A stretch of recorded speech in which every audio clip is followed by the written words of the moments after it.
উত্তরপ্রদেশের দাবাং সেই আইপিএস অফিসারের একটি ভিডিও সমাজ মাধ্যমে ভাইরাল হয়েছে। ভিডিওটি আপনারা দেখুন।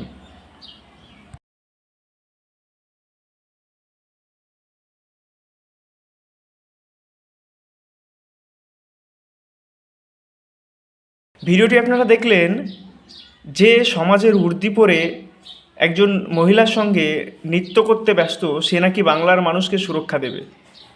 তারা ভাবছে হয়তো উত্তরপ্রদেশের মতো সংস্কৃতি এ বাংলার মাটিতে চলে। বাংলার মাটি অন্য ধাতুতে গড়া, বাংলার মাটি রবীন্দ্রসঙ্গীতের মাটি, বাংলার মাটি নজরুল গীতির মাটি, বাংলার মাটি সাম্প্রদায়িক সম্প্রীতির মাটি, বাংলার মাটি সকল সম্প্রদায়কে একসঙ্গে নিয়ে চলার মাটি।